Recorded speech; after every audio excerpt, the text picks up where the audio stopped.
हाँ, तो सबसे बड़ी चीज पेटीएम को कर दिया है बैन।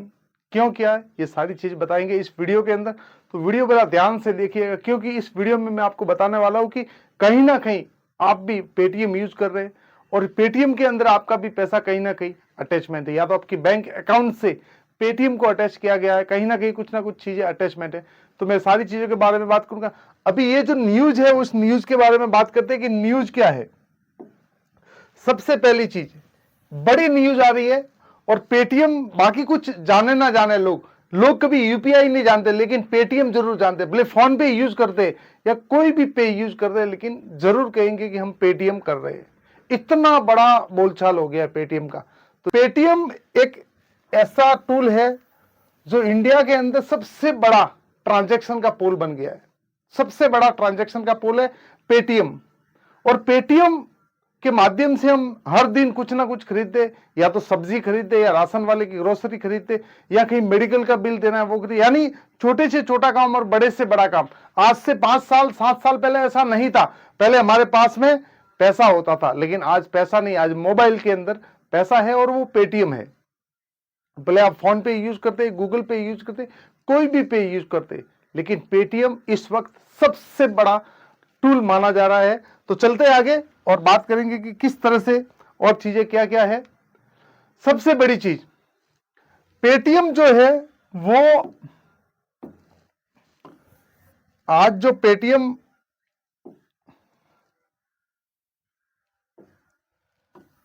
के अंदर किस लोगों का नुकसान होने वाला है। सबसे पहली चीज, एक जो है वो शेयर होल्डर है उसका, और दूसरा जो यूजर है वो उसका। हाँ, बड़े ध्यान से सुनिएगा। शेयर होल्डर का तो नुकसान होगा ही होगा, उसके बारे में भी हम आगे बात करेंगे, लेकिन यूजर का भी नुकसान है। यूजर कौन सा? जो अपने पेमेंट को कहीं ना कहीं इंस्टॉल करके रखा है, यानी वॉलेट में डाल के रखा है, इस जगह पे रखा है। तो ध्यान से सुनिएगा, 28 फरवरी तक लास्ट डेट है। आप वो पैसा बाहर निकाल दीजिए। उतना इंतजार क्यों करना, आज ही निकाल दीजिए। जब उतना इंतजार करना है तो क्यों करना, पैसा आपका है, आज निकाल दीजिए। 28 फरवरी का इंतजार क्यों? तो सबसे बड़ी चीज जो पेटीएम के अंदर जो लोग हैं वो है यूजर और शेयर होल्डर। मुझे एक बात समझ में नहीं आती कि लोग क्या देख के शेयर मार्केट में इन्वेस्ट करते हैं। आपने पेटीएम के अंदर देखा क्या? पेटीएम ऐसी कौन सी ग्रोथ कंपनी होगी उसकी वजह से आप, या लार्जेस्ट होगी उसकी? लेकिन मुझे शुरू से ही डाउट था पेटीएम के अंदर कि पेटीएम कुछ ना कुछ अंदर ही अंदर कुछ ना कुछ बड़ा गेम हो रहा है। लेकिन लोग खरीदते, चलो जो भी खरीदे, जो भी बड़ा पैसा बनाना चाहे उन्होंने खरीद लिया। लेकिन हम आगे ये बात करेंगे कि किस तरह से हम अपने पैसों को कैसे निकाल सके और कैसे नहीं। सबसे बड़ी चीज, पेटीएम पेटीएम 2016 में नोटबंदी में, बाकी कुछ हुआ ना हुआ, लेकिन पेटीएम का जो नाम है, पेटीएम ने बहुत पैसा बनाया 2016 में। पेटीएम वहीं से आया, वहीं से लोगों को पता चला, क्योंकि लोगों को पास में पैसा नहीं था, या बैंक में जाते थे, लंबी लंबी लाइनें थी, तो उनको पेटीएम के थ्रू कुछ भी खरीदना है तो वो आसान हो गया था। तो पेटीएम नोटबंदी में बहुत बड़ा लोगों का हेल्प किया, लेकिन इसने भी पैसा बनाया साथ ही साथ। 2017 के अंदर ये एक लेके आया पेटीएम बैंक। क्या लेके आया? Paytm bank. ऐसा जो फिजिकल बैंक वैसा बैंक नहीं, एक पेटीएम बैंक बनाया। आप ऑनलाइन ट्रांजैक्शन करके उसके अंदर पैसा आप रख सकते हैं। आपको कोई इन्वेस्टमेंट, यानी एफडी या आरडी कैसा रहता है, उसके हिसाब से आपको रेट ऑफ इंटरेस्ट मिलने लगेगा। ये 2017 में पेटीएम बैंक लेके आया। 2018 के अंदर कंप्लायंस इशू शुरू हो गए। यानी कि कंप्लायंस इशू का मतलब है कि आरबीआई की तरफ से इनको इश्यूज आने लग गए, यानी आरबीआई की तरफ से इनको कुछ ना कुछ, आरबीआई बोलने लगी कि भाई ये तुम्हारी जो ये फिलोसॉफी चल रही है, जिस तरह से तुम कर रहे हो, ये सही नहीं है, ये हमारे रूल के अंदर नहीं आता है, आप इनको बंद कर दीजिए। ये हमेशा बोले कि हाँ हाँ हम बंद कर देंगे, बंद कर देंगे, लेकिन इन्होंने बड़ा ध्यान नहीं दिया। और 2022 के अंदर आरबीआई ने एक बड़ा नोटिस थमा दिया। 2022 के अंदर आरबीआई ने एक नोटिस थमाया और उनको चेतावनी दी कि इस बार के बाद में अगर आपने कुछ ऐसा किया तो आपको भारी जुर्माना भरना पड़ेगा। लेकिन फिर भी पेटीएम ने तो माना नहीं, वो तो अपनी मनमानी करते रहा। और हुआ ऐसा कि 2023 के अंदर दिसंबर महीने में आरबीआई ने फाइन मार दिया पेटीएम के उधर 5.39 करोड़ का फाइन मार दिया पेटीएम को, बहुत बड़ा फाइन मारा। लेकिन उसके बाद में फाइन मारा और उसको लास्ट में 2024 में उसको बैन कर दिया, यानी कि अभी ये हो गया है बैन। तो आपको समझ में आ रहा है, मोटी मोटी चीज आपको समझ में आ रही होगी कि पेटीएम को आखिर में क्यों बैन कर दिया है। क्योंकि बैन होने के पीछे कुछ ना कुछ कारण होता है। जब आप बड़े किसी ओहदे पे जो बैठे हैं उनकी बात नहीं सुनते और आप सरकार से लड़ने जाते या कानून के खिलाफ हो जाते, तो आपको कुछ ना कुछ तो देना पड़ेगा। चलते आगे, और आगे चलने से पहले देख लेते कि इसमें क्या है। अभी सबसे बड़ी जो चीज आ रही है वो आ रही है कि एक जो वॉलेट है वो वॉलेट बैन कर दिया है पेटीएम। अभी ट्रांजैक्शन चालू है पेटीएम का, आप पेटीएम से किसी को पैसे भेजना है तो आप भेज सकते हैं, ले सकते हैं। लेकिन सबसे बड़ी चीज वॉलेट को बैन कर दिया है। अगर आपके वॉलेट में भी पैसे हैं तो पैसे जरूर निकाल दीजिए और आज ही किसी को भेज दीजिए, कुछ ना कुछ खरीद लीजिए। पेटीएम बैंक के अंदर जिसका पैसा है वो तो शायद निकाल सकते या नहीं निकाल सकते, वो नहीं पता इतना, क्योंकि ये भी कंप्लेन इशू चल रहा है तो उसकी वजह से नहीं। और 28 फरवरी इसकी डेडलाइन है। आपका जो भी पैसा पेटीएम के अंदर कहीं ना कहीं इधर उधर पड़ा है तो उसकी लास्ट जो डेट है वो 28 फरवरी है। पैसों को निकाल दीजिए, आज ही निकाल दीजिए, अभी निकाल दीजिए। क्योंकि इतना इंतजार क्यों करना, जब पैसा आपका है और आपने सुन लिया है कि आगे क्या होने वाला है, तो आप पैसों को आज ही निकाल दीजिए। इससे क्या होगा कि आपका पैसा सेफ हो जाएगा, और आपका पैसा जब सेफ होगा तो आप उन पैसों से, और बहुत सारे ऑप्शन है आपके पास में, आप फोन पे यूज कर सकते हैं और भी बहुत सारे हैं, गूगल पे यूज कर सकते हैं। मैं नहीं बोलता कि आप वो यूज करें, ये यूज करें, लेकिन आपके पास में चॉइस आपकी, आप जो भी यूज करना चाहें वो यूज कर सकते हैं। अभी एक चीज, पेटीएम जो है वो बहुत फास्ट ग्रो किया। अभी तक पेटीएम के पास में 100 मिलियन से ज्यादा ऑनबोर्डिंग है, यानी कि अभी तक जो लोग यूज कर रहे हैं ना, 100 मिलियन से ऊपर पेटीएम को यूज कर रहे हैं। सबसे ज्यादा ट्रेंड पेटीएम का ही है। दुनिया का लार्जेस्ट फास्ट ट्रैक, यानी आप गाड़ी लेके कहीं जाते हैं ना, तो टोल प्लाजा पे जो फास्ट ट्रैक लगा हुआ है ना, वो सबसे ज्यादा पेटीएम वाले का लगा हुआ है। पेटीएम फास्ट ट्रैक लगा हुआ है, उस पे भी बहुत ज्यादा लोग है यूज करते। Tracking issue in India, tracking issue in India बोले तो आप जो फास्ट ट्रैक पे लेके जाते हैं गाड़ी, तो उस पे जितने भी लोग यूज कर रहे हैं उसके अंदर पैसा डाल के रखते हैं, वो पेटीएम का है, और ये इंडिया के अंदर है। टोल प्लाजा पे 80 लाख से ज्यादा यूजर्स है। टोल प्लाजा पे 80 लाख से भी ज्यादा। आप ही सोचिए ना, पेटीएम के पास में कितना पैसा ट्रांजैक्शन होता होगा वन डे के अंदर, एक मिनट के अंदर, लाखों रुपए, करोड़ों रुपए। लेकिन फिर भी एथिकल काम नहीं करे, आप कितने भी अच्छा काम क्यों नहीं कर रहे, लोग आपका ट्रस्ट कर रहे, लेकिन आप सही तरीके से नहीं कर रहे, तो फिर ज्यादा दिन तक चलने वाला नहीं है, वो काम जल्दी बंद हो जाएगा। चलते आगे, अभी शेयर की तरफ जाते। शेयर मार्केट जब इसका आईपीओ लेके आया, तो आईपीओ आज दिन तक, आईपीओ इसका आज दिन तक कुछ ऊपर हुआ नहीं है। यानी कि जो रेट से आईपीओ आया था उस रेट को क्रॉस नहीं किया कभी इसने, हमेशा उसके नीचे ही घूमता रहा। और आप देख सकते हैं ये आपके सामने जो लाइन है बहुत लंबे समय से, और फिर डाउन आया, फिर ऐसा आया, फिर ऐसा।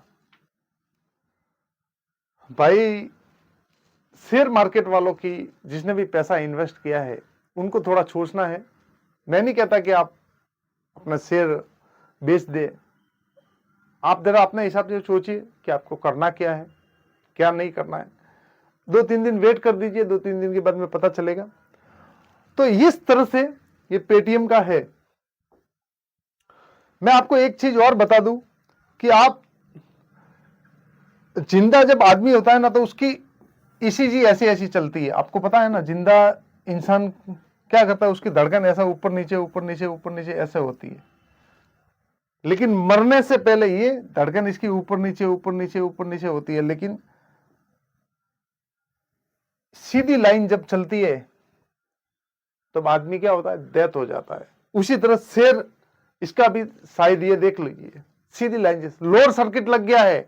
अगर आपके शेयर मार्केट में भी पैसा डाला हुआ है तो आप निकाल नहीं सकते, क्योंकि लोअर सर्किट लग दिया है। अभी आप पैसा नहीं निकाल सकते, अभी पैसा आपका फंस गया है वहां पे, आप उसको एग्जिट नहीं कर सकते। तो शेयर मार्केट वालों के लिए सबसे बड़ा इशू होने वाला है, शायद उनको नुकसान भी हो जाएगा। मैं नहीं कहता कि नुकसान हो जाए, लेकिन ऐसा लग रहा है मुझे कि शायद नुकसान हो सकता है। जब भी आप शेयर किसी भी कंपनी में इन्वेस्ट करें तो थोड़ा कंपनी को डिटेल में रिसर्च करें, किसी के कहने से इन्वेस्टमेंट नहीं करें, क्योंकि जो कह रहा है उसने पता नहीं है पूरा इंफॉर्मेशन निकाला है कि नहीं निकाला, उन्होंने डीपली रिसर्च किया है कि नहीं किया, ये तो शायद पता नहीं है। अभी इम्पैक्ट क्या क्या हुआ, क्या इम्पैक्ट की वजह से सब लोगों को नुकसान होने वाला है। एक तो जो शेयर मार्केट में शेयर होल्डर है उनको बहुत बड़ा नुकसान हो जाएगा। एक डिवाइस होल्डर को, डिवाइस होल्डर आपको पता है, आपको वो एक ऐसा एक मशीन देता है, बरोबर ना, आप उसके ऊपर स्कैन करते हैं और वो मैडम जी बोलती है कि 200 रुपए प्राप्त हुए आपको, बरोबर। थैंक यू, धन्यवाद देवियों सज्जनों। कभी कभी अमिताभ बच्चन जी भी बोलते हैं। तो जो वो डिवाइस है, वो डिवाइस में जिस लोगों ने पैसा डाला 100 रुपया 200 रुपया, भाई फ्री तो नहीं लिया होगा वो डिवाइस, कुछ ना कुछ तो लिया होगा। आज वो डिवाइस कितने लोगों के पास में वो डिवाइस होगा। अगर पेटीएम पूरी तरह से बैन हो जाता है तो डिवाइस का पैसा कितना होता है, करोड़ों रुपए शायद डिवाइस का होगा। कितना, करोड़ों रुपए डिवाइस का होगा।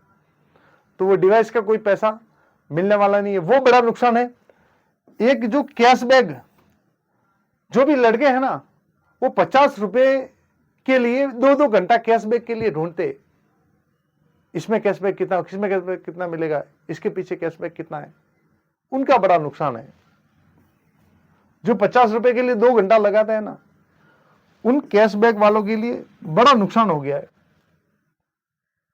हाँ, एक ऑप्शन है उनके पास में, दूसरा कोई और ऑप्शन है जहां पे भी कैशबैक मिलते हैं, लेकिन पेटीएम को तो, पेटीएम ने तो आपको आपकी नैया डुबा दी है। और आगे चलते हैं। रीजन क्या हुआ, सबसे बड़ी चीज, ये बड़ी ध्यान से सुनिएगा। रीजन क्या हुआ, क्या रीजन हुआ जो आरबीआई ने इतना बड़ा एक्शन लेना पड़ा, इतनी बड़ी लार्जेस्ट पेटीएम होने के बावजूद भी। तो इशू ये हुआ कि कंप्लाइंस आने लगे बार बार, लेकिन पेटीएम ने ध्यान नहीं दिया। पेटीएम ने उनकी बात को सीरियसली लिया ही नहीं कभी। और जब सीरियसली नहीं लिया, आपको हमेशा एक चीज ध्यान में रखनी है कि जो बड़े लेवल पे, बड़ी कुर्सी पे जो बैठा है ना, उससे कभी पंगा मत लो। वो कहता है ना, तालाब में अगर रहना है तो मगरमच्छ से बैर कभी नहीं करना चाहिए। तो वो सही है। और दूसरा एक कंप्लाइंस और आया कि इसमें चाइना से भी इन्वेस्टमेंट है, जो चाइना के लोगों ने भी इन्वेस्टमेंट किया है। चाइना से बहुत बड़ा इन्वेस्टमेंट आ रहा था, खैर वो तो अभी धीरे धीरे कम हो गया था, लेकिन वहां से भी इन्वेस्टमेंट था। जो एक हमारा देश जो चाहता है कि भाई हमारा देश जो है वो चाइना की चीजों को अवॉइड करता है, और ये चाइना से फंडिंग ले रहे थे, तो ये भी एक इशू हुआ। और तीसरा सबसे बड़ा इशू ये हुआ कि इंडियन के डॉक्यूमेंट, इंडियन जो कस्टमर है इनके पास में जो ट्रांजैक्शन का डेटा है वो चाइना को बेच रहे थे। ये भी पूरी तरह से श्योर नहीं हुआ है, एलिगेंस लगे हैं इनके ऊपर। धीरे धीरे कमेटी बैठेगी, उसके बाद में पता चलेगा कि वास्तविक क्या है। लेकिन अगर ये चीज साबित होती है तो पूरा पेटीएम को बैन हो जाएगा, वो चलेगा नहीं, क्योंकि ये तो बहुत बड़ी खतरे वाली बात हो जाती है ना। इंडियन कस्टमर का डेटा उनके पास में जा रहा है, वो कितना, किसको पैसे कितना भेज रहे हैं, उनके बैंक में कितना पैसा पड़ा है। अगर ये इस तरीके की सारी चीजें इंफॉर्मेशन जा रही है, तो आने वाले टाइम में तो पूरे इंडिया को बर्बाद कर सकता है ना। एक ही झटके के अंदर ऐसे हैकर लगा देगा, एक ही झटके के अंदर आपके बैंक अकाउंट खाली हो जाएंगे। बड़ी सोचने वाली बात है। इसलिए मैं कहता हूं कि बहुत सारे और भी है, पेटीएम की जगह फोन पे है, गूगल पे है, वो यूज करिए, बहुत अच्छे है। लेकिन पेटीएम को कुछ टाइम के लिए अवॉइड कर दीजिए, उसको यूज मत कीजिए, डोंट यूज मत कीजिए। कभी इन्वेस्टमेंट नहीं किया शेयर मार्केट के अंदर, तो मैं आपको ऐसे इस तरीके से बताऊंगा ताकि आप इजी वे में इन्वेस्टमेंट कर सके। मैं वो नहीं बताऊंगा जहां पे आपका पैसा लूज हो जाए, लॉस हो जाए, वो नहीं बताऊंगा। आपका पैसा बहुत मेहनत का पैसा है और मेहनत का पैसा कहीं नहीं जाना चाहिए। दोस्तों, ये था पेटीएम के बारे में वीडियो। आपका कोई अगर सवाल हो तो नीचे कमेंट बॉक्स में जरूर लिखे